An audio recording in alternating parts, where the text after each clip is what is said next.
안녕하세요.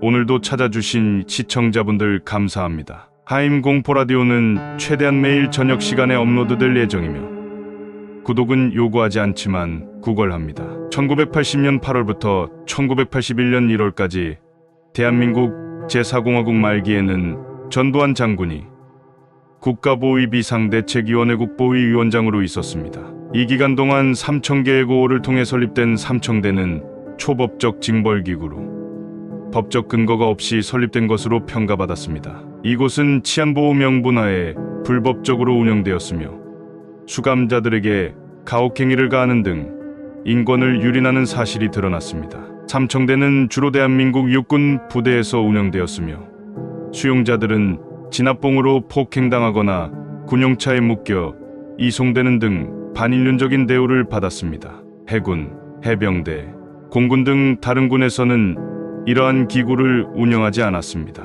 추가로 1980년 9월부터는 재소자들에게 재소자 특별 순화 교육을 실시했는데 이는 교도소에서 박력 있고 젊은 무술교도관들이 담당하여 특별 군사훈련을 받게 하고 일부 재소자들에게 연 4주의 교육을 제공했습니다.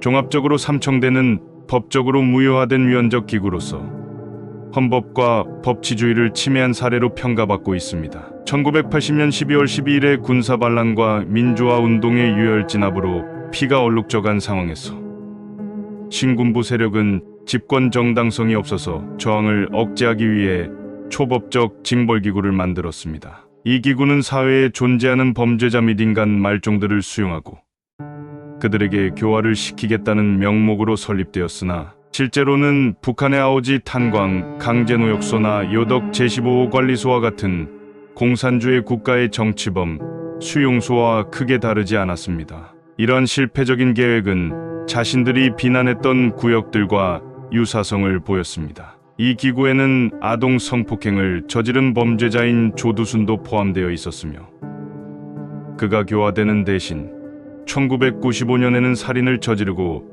2008년에는 아동을 특수상해하고 강간한 사례가 있었습니다.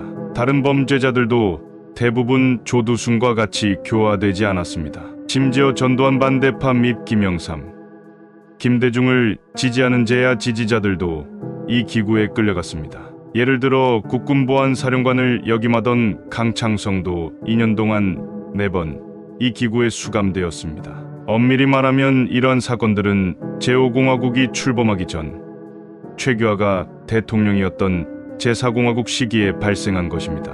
이 시기에는 국보위가 없었고 최규하 대통령의 통치가 진행되었으며 유신의 잔재가 남아 있었습니다. 1988년 국회의 국방부 자료에 따르면 삼청교육대를 실시한 육군부대로는 제21보병사단, 제3보병사단, 제12보병사단, 제31보병사단, 제33보병사단, 특전사, 여군교육대 등이 포함되었으며 이들 대부분은 전방 산악지역에 위치한 부대였습니다. 종종 교도소에서도 이 기구가 운영되기도 했습니다. 종합적으로 삼청교육대는 법적으로 인정받지 않은 강제수용소로서 그 존재는 헌법과 법치주의에 반하는 것으로 평가받고 있습니다. 이들을 수용할 생활반과 훈련장은 삼청교육 실시에서 3달 전부터 준비되었으며 교육을 담당할 조교들은 육군 여러 부대에서 미리 선발되어 강도 높은 유격훈련을 받았습니다. 충정훈련과 비슷하게 실시되는 과정에서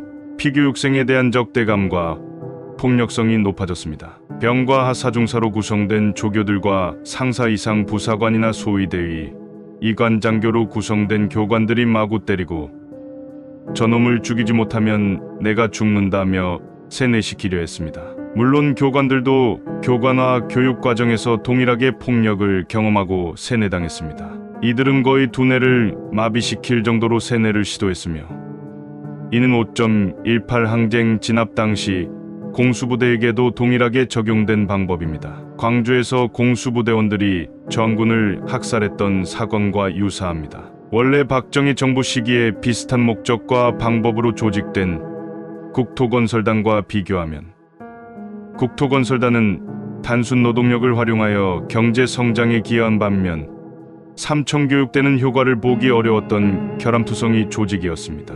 이는 전두환 및 신군부에 의해 국민들에 대한 공포 분위기 조성과 사회 통제, 반대파 숙청을 위해 세워진 조직이었습니다. 또한 이 조직 자체가 법적 근거 없이 설립되었기 때문에 자신이나 가족이 끌려갔어도 항의할 수 있는 방법이 없었으며, 민주화 후에도 상당 기간 동안 국가로부터 피해 보상을 제대로 받지 못한 상황이었습니다. 삼청교육대의 진실을 밝히기 시작한 것은 문민정부 후기와 국민의 정부 시기부터였으며, 전말이 철저히 드러나기 시작한 것은 과거사위원회가 발족된 참여정부 시기부터였습니다.